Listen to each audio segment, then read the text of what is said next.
നമസ്കാരം, ഋഷിപ്രോക്തം ചാനലിലേക്ക് ഏവർക്കും ഹൃദ്യമായ സ്വാഗതം. ഭാരതീയ ശാസ്ത്രപ്രകാരം ഓരോ പുണ്യദിനങ്ങളും നമുക്ക് ജീവിതത്തിൽ വിജയം കൈവരിക്കാൻ സഹായകരമായിട്ടുള്ള നിമിഷങ്ങളാണ്. ആ പുണ്യദിനങ്ങളൊക്കെ ശാസ്ത്രീയമായിട്ട് വിശേഷപ്പെട്ട ദിവസങ്ങളാണ്. ആ ദിവസങ്ങളിലൊക്കെ ഉപവാസം എടുക്കുന്നതും അതാത് ദേവതാ ഭജനം ചെയ്യുന്നതും വിശേഷ കാര്യങ്ങളൊക്കെ ചെയ്യുന്നതുമൊക്കെ അനുഷ്ഠിക്കുന്നതുമൊക്കെ ആ ദേവതാപ്രീതിക്കും അതുവഴി ജീവിതത്തിൽ വിജയം കൈവരിക്കാനും ഒക്കെ സാഹചര്യം ഉണ്ടാക്കുന്നതാണ്. കൊലവർഷം 1199 ആണ്ട്, അതായത് 2024 മഹാശിവരാത്രി മാർച്ച് 8 വരികയാണ്. ഈ മഹാശിവരാത്രിയിൽ ജീവിത വിജയത്തിന് അനുഷ്ഠിക്കേണ്ടതായിട്ടുള്ള ഓരോ കാര്യങ്ങളെയാണ് നാം ഇപ്പോൾ പ്രതിപാദിക്കുന്നത്. ആഗ്രഹങ്ങളൊക്കെ സാധിക്കുന്നതിനും ജീവിതത്തിൽ ഐശ്വര്യം ഉണ്ടാകുന്നതിനും ഈ ശിവരാത്രി ദിവസം ഓരോ രാശിക്കാരും അനുഷ്ഠിക്കേണ്ടതായിട്ടുള്ള കാര്യങ്ങളെയാണ് നമുക്ക് ഇന്ന് പ്രതിപാദിക്കേണ്ടത്. വീഡിയോയിലേക്ക് കടക്കുന്നതിന് മുമ്പ് ചാനൽ ഇതുവരെ സബ്സ്ക്രൈബ് ചെയ്യാത്തവരാണെങ്കിൽ ഒന്ന് സബ്സ്ക്രൈബ് ചെയ്യുക. അതോടൊപ്പം തൊട്ടടുത്തുള്ള ബെൽ ബട്ടണിൽ മുകളിലുള്ള ഓൾ എന്ന ബട്ടൺ കൂടി ഒന്ന് സെലക്ട് ചെയ്യുക. അതുവഴി ഞാൻ തുടർന്ന് നൽകുന്ന വീഡിയോകൾ നിങ്ങൾക്ക് കാണുവാൻ സാധിക്കുന്നതാണ്. ക്ഷേത്ര സംബന്ധമായിട്ടുള്ള അറിവുകൾ പകരുന്ന തീർത്ഥയാത്ര എന്ന എന്റെ യൂട്യൂബ് ചാനൽ കൂടി ഒന്ന് സന്ദർശിക്കുക. നിങ്ങളുടെ പ്രോത്സാഹനം പ്രതീക്ഷിക്കുന്നു. ആ ചാനൽ കൂടി ഒന്ന് സബ്സ്ക്രൈബ് ചെയ്യുക, വീഡിയോ കാണുക. നമുക്ക് ഇന്നത്തെ വിഷയത്തിലേക്ക് കടക്കാം. ശിവരാത്രി ദിവസം ശിവഭക്തർ രാത്രിയും പകലും എന്നില്ലാതെ വ്രതം എടുക്കുന്നവരാണ്. ശിവഭഗവാനെ അത്തരത്തിൽ ആരാധിക്കുകയാണ്. ഓരോ രാശിക്കാരും ശിവരാത്രി ദിനത്തിൽ പ്രത്യേകം ചില കാര്യങ്ങൾ ചെയ്താൽ അവർക്ക് ഐശ്വര്യം സിദ്ധിക്കുന്നതാണ്. ഓരോ രാശിക്കാരുടെയും ചെയ്യേണ്ടതായിട്ടുള്ള കാര്യങ്ങളെ നോക്കാം. ആദ്യം നമുക്ക് മേടക്കൂറുകാരെ നോക്കാം. മേടക്കൂറിൽ വരുന്നത് അശ്വതി, ഭരണി, കാർത്തിക എന്നീ നക്ഷത്രങ്ങളാണ്. മേടക്കൂറുകാർ ശിവഭഗവാന് ചുവന്ന പൂക്കൾ സമർപ്പിക്കുന്നത് ഭാഗ്യത്തെ കൊണ്ടുവരും. കൂടാതെ രക്തചന്ദനം നെറ്റിയിൽ തിലകമായി അണിയുന്നതും മേടക്കൂറുകാർക്ക് ഗുണം ചെയ്യും. രക്തചന്ദനം കൊണ്ട് 3 കുറി തൊടുക എന്നാണ് പറയുന്നത്. അതായത് 3 വിരൽ കൊണ്ട് രക്തചന്ദനം കുറിയായിട്ട് തൊടുക, തിലകമായിട്ട് ധരിക്കുക. അതോടൊപ്പം ശിവാഷ്ടകോ മറ്റ് ശിവമന്ത്രങ്ങളോ ഒക്കെ ചൊല്ലാവുന്നതാണ്. അടുത്തത് നമുക്ക് ഇടവക്കൂറുകാരുടെ കാര്യം നോക്കാം. ഇടവക്കൂറിൽ വരുന്നത് കാർത്തികയുടെ 1/4 ഭാഗം, രോഹിണി, മകേരത്തിന്റെ ആദ്യ പകുതി എന്നീ നക്ഷത്രങ്ങളാണ്. ശിവരാത്രി ദിവസം സാധിക്കുമെങ്കിൽ ഇടവക്കൂറുകാർ അടുത്തുള്ള ശിവക്ഷേത്രത്തിൽ ചന്ദനം ചാർത്ത് വഴിപാടായിട്ട് നടത്തുകയോ ശിവക്ഷേത്രത്തിൽ നിന്നുള്ള ചന്ദനപ്രസാദം നെറ്റിയിൽ കുറിയായി തൊടുകയോ ഒക്കെ ചെയ്യുക. കൂടാതെ ശിവക്ഷേത്രത്തിൽ കൂവളമാല അന്നേ ദിവസം സമർപ്പിക്കുന്നതും വിശേഷമാണ്.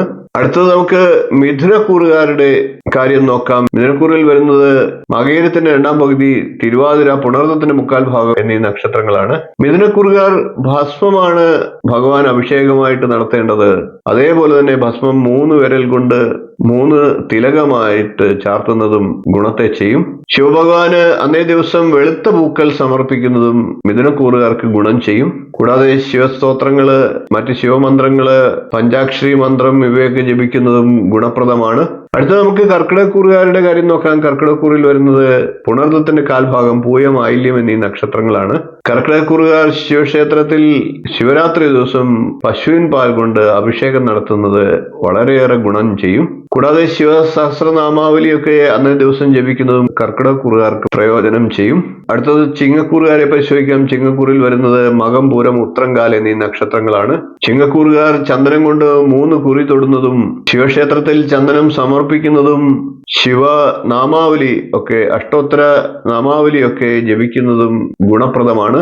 അടുത്തത് നമുക്ക് കന്നിക്കൂറുകാരുടെ കാര്യം നോക്കാം. കന്നിക്കൂറിൽ വരുന്നത് ഉത്തരത്തിന്റെ 1/4 ഭാഗം, അത്തം, ചിത്തിരയുടെ ആദ്യ പകുതി എന്നീ നക്ഷത്രങ്ങളാണ്. കന്നിക്കൂറുകാരെ സംബന്ധിച്ച് ശിവക്ഷേത്രത്തിൽ ശിവരാത്രി ദിവസം കൂവളമാല സമർപ്പിക്കേണ്ടതാണ്. ശിവ അഷ്ടോത്തര ശതനാമാവലിയും നാഗേന്ദ്രഹാരായം തുടങ്ങുന്ന കീർത്തനവുമൊക്കെ ജപിക്കുന്നത് അന്നത്തെ ദിവസം ഗുണം ചെയ്യും. ഇനി നമുക്ക് തുലാക്കൂറുകാരുടെ കാര്യം നോക്കാം. തുലാക്കൂറിൽ വരുന്നത് ചിത്രയുടെ 2ാം പകുതി, ചോതി, വിശാഖത്തിന്റെ 1/4 ഭാഗം എന്നീ നക്ഷത്രങ്ങളാണ്. തുലാക്കൂറുകാർ സുഗന്ധമുള്ള വെളുത്ത പുഷ്പങ്ങളാണ് ശിവക്ഷേത്രത്തിൽ സമർപ്പിക്കേണ്ടത്. കൂടാതെ ശിവ അഷ്ടോത്തര ശതനാമാവലിയൊക്കെ അന്നേ ദിവസം ജപിക്കുന്നതും വളരെ ഭാഗ്യത്തെ നൽകും. അടുത്തത് നമുക്ക് വൃശ്ചികക്കൂറുകാരുടെ കാര്യം നോക്കാം. വൃശ്ചികക്കൂറിൽ വരുന്നത് വിശാഖത്തിന്റെ 1/4 ഭാഗം, അനിഴം, തൃക്കേട്ട എന്നീ നക്ഷത്രങ്ങളാണ്. വൃശ്ചികക്കൂറുകാർ ശിവക്ഷേത്രത്തിൽ രക്തചന്ദനം കൊണ്ട് അഭിഷേകം നടത്തുന്നതും രക്തചന്ദനം ചാർത്തിക്കുന്നതും ഗുണത്തെ ചെയ്യും. കൂടാതെ വൃശ്ചികക്കൂറുകാർ ചുവന്ന പൂക്കൾ ശിവഭഗവാന് സമർപ്പിക്കുന്നതും ഭാഗ്യത്തെ പ്രദാനം ചെയ്യും. കൂടാതെ ഓം നാഗേശ്വരായ നമഃ എന്ന മന്ത്രത്തെ അന്നേ ദിവസം വൃശ്ചികക്കൂറുകാർ ജപിക്കുന്നതും ഭാഗ്യം നൽകുന്നതാണ്. ഈ മന്ത്രത്തെ അന്നേ ദിവസം 108 പ്രാവശ്യം ജപിക്കുക. സാധിക്കുന്നവർ അന്നേ ദിവസം ഇടവിട്ട് ഈ മന്ത്രം ജപിച്ചുകൊണ്ടേയിരിക്കുക. വളരെയേറെ ഭാഗ്യത്തെ അത് നൽകും. അടുത്തത് നമുക്ക് ധനുക്കൂറുകാരുടെ കാര്യം നോക്കാം. ധനുക്കൂറിൽ വരുന്നത് മൂലം, പൂരാടം, ഉത്രാടം, കാൽ എന്നീ നക്ഷത്രങ്ങളാണ്. ധനുക്കൂറുകാരെ സംബന്ധിച്ച് ശിവഭഗവാന് ശിവലിംഗത്തിലൊക്കെ മഞ്ഞപ്പൂക്കൾ സമർപ്പിക്കുന്നത് ഭാഗ്യത്തെ നൽകും. കൂടാതെ മഹാമൃത്യുഞ്ജയ സ്തോത്രം ജപിക്കുന്നതും വിശേഷമാണ്. അടുത്തത് നമുക്ക് മകരക്കൂറുകാരുടെ കാര്യം നോക്കാം. മകരക്കൂറിൽ വരുന്ന ഉത്രാടത്തിന്റെ 1/4 ഭാഗം, തിരുവോണം, അവിട്ടത്തിന്റെ ആദ്യ പകുതി എന്നീ നക്ഷത്രങ്ങളാണ്. മകരക്കൂറുകാർ ശിവരാത്രി ദിവസം ഓം അർദ്ധനാരീശ്വരായ നമ എന്ന മന്ത്രത്തെ 108 പ്രാവശ്യം ജപിക്കുകയോ സാധിക്കുന്നത്ര തവണ തുടർച്ചയായിട്ട് ജപിച്ചുകൊണ്ടിരിക്കുകയോ ഒക്കെ ചെയ്യുന്നത് ഭാഗ്യത്തെ നൽകും. കൂടാതെ ശിവക്ഷേത്രത്തിൽ ദർശനം നടത്തി ലിംഗരൂപത്തെ വണങ്ങി ആഗ്രഹം പറഞ്ഞു പ്രാർത്ഥിക്കുന്നതിലൂടെ ഭാഗ്യം ലഭിക്കുന്നതാണ്. ഇനി നമുക്ക് കുംഭക്കൂറുകാരുടെ കാര്യം നോക്കാം. കുംഭക്കൂറിൽ വരുന്നത് അവിട്ടത്തിന്റെ 2ാം പകുതി, ചതയം, പൂരിട്ടാതിയുടെ 1/4 ഭാഗം എന്നീ നക്ഷത്രങ്ങളാണ്. കുംഭക്കൂറുകാർ ഭസ്മം സമർപ്പിക്കുന്നത് ശിവരാത്രി ദിവസം ഭാഗ്യത്തെ നൽകും. ഭസ്മം 3 തിലകമായിട്ട്, അതായത് 3 വിരൽ കൊണ്ട് ധരിക്കുന്നതും വളരെ ഭാഗ്യത്തെ നൽകുന്നതാണ്. കൂടാതെ ശിവക്ഷേത്രത്തിൽ അന്നേ ദിവസം കുംഭക്കൂറുകാർ പാരിജാത പുഷ്പം സമർപ്പിക്കുന്നതും വിശേഷമാണ്. അതോടൊപ്പം മൃത്യുഞ്ജയ മന്ത്രം ജപിക്കുന്നതും ഭാഗ്യത്തെ നൽകും. ഇനി നമുക്ക് മീനക്കൂറുകാരുടെ കാര്യം നോക്കാം. മീനക്കൂറിൽ വരുന്നത് പൂരിട്ടാതിയുടെ 1/4 ഭാഗം, ഉത്രട്ടാതി, രേവതി എന്നീ നക്ഷത്രങ്ങളാണ്. മീനക്കൂറുകാർ ശിവരാത്രി ദിവസം കാലത്ത് എഴുന്നേറ്റ് ഒരു 15 മിനിറ്റെങ്കിലും ശിവഭഗവാനെ ധ്യാനിച്ച് സ്വസ്ഥമായിട്ടിരിക്കുക. അതിനുശേഷം ഓം അനന്തധർമായ നമ എന്ന മന്ത്രത്തെ 108 പ്രാവശ്യം ജപിക്കുക. അതിനുശേഷം അന്നേ ദിവസം മുഴുവൻ ഈ മന്ത്രത്തെ തുടർച്ചയായിട്ട് ജപിക്കുന്നതും അതിവിശേഷമായിട്ടുള്ള ഭാഗ്യത്തെ കരസ്ഥമാക്കാൻ സാധിക്കുന്നതിന് സഹായിക്കും. 12 രാശിക്കൂറുകാരുടെയും ശിവരാത്രി ദിവസത്തിൽ ഭാഗ്യം ലഭിക്കാനുള്ള ഉപായമാണ് ഇന്നത്തെ വീഡിയോയിൽ പറഞ്ഞത്. ജീവിതത്തിൽ നിങ്ങളുടെ ആഗ്രഹം സഫലീകരിക്കുന്നതിനും ജീവിതത്തിൽ ഐശ്വര്യം ഉണ്ടാകുന്നതിനും ഭാഗ്യമുണ്ടാകുന്നതിനും ശിവരാത്രി ദിവസം ഓരോ രാശിക്കൂറുകാരും ചെയ്യേണ്ട കാര്യത്തെയാണ് പറഞ്ഞത്.